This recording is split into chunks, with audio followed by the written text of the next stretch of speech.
But it's just an honest opinion. For fuck's sake, what the fuck? Yeah. Hello? Oh, for fuck's sake.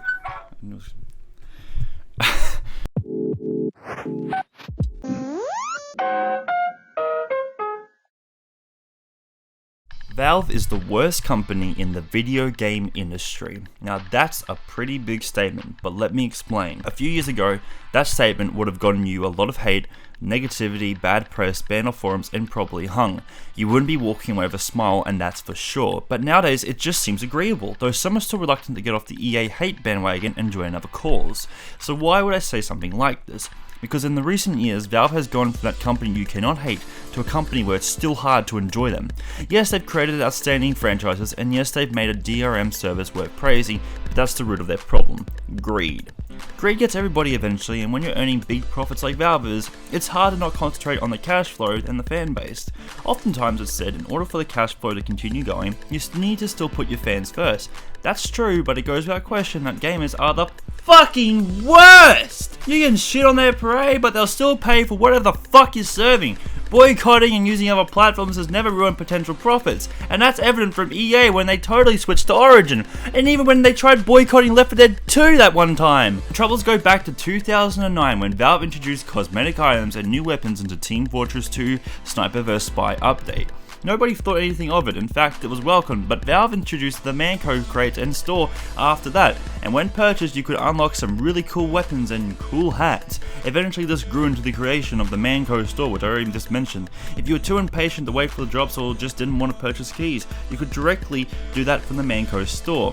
Eventually this led to the creation of Team Fortress 2 Transformation as a free-to-play game, but it's important to note that it does not pay to win. See, the weapons you can buy in TF2 or unlock in crates or smelter are balanced deliberately so there's no big advantage. There's a big downside to guns that are powerful and a small downside to those that aren't. But TF2's monetization gave way to the monetization of other games like Portal 2, Dota, and Counter-Strike. Keep in mind that Portal 2's cosmetic integration was a total failure and never kicked off. However, Dota 2 and CSGO did. Since I have barely any experience of Dota, I'll just talk about CS. CS monetization comes from simply getting skins. Now skins can be awarded by drops at the end of the round, but mind you they're extremely shitty and getting a good skin or knife is really fucking rare. For the most part, you'll be shoveling $2.49 a pop or something to purchase a key to get a case to get a skin. Sometimes that's something you want to do since the weapon's priced over $40, but other times it's shit. It's pure gambling with money, you might as well just put it in the fucking pokies.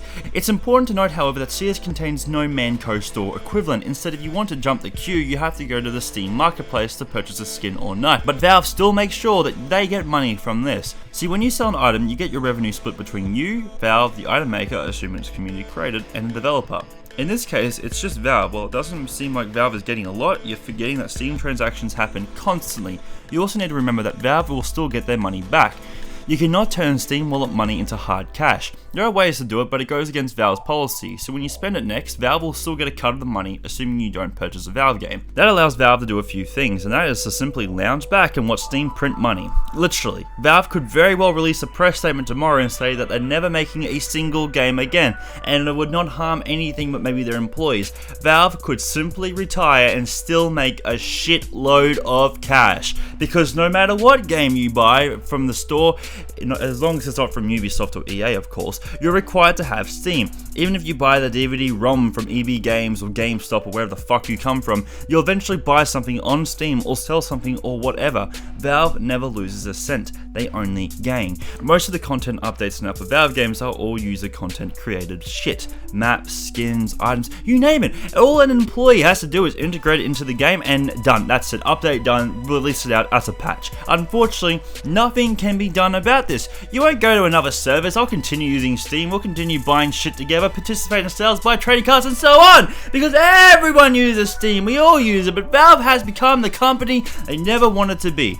A company that's more concerned on money than it is on fans. Valve might still look like that company that you cannot hate, but it's a company that you will start hating if you haven't done so already. I know some fans might be angry at this video, but it's just an honest opinion. I personally love Valve games and probably will continue to, but it's just a shame that the company that I thought loved gamers now pretty much milks us dry, and all we're going to do is continue to buy.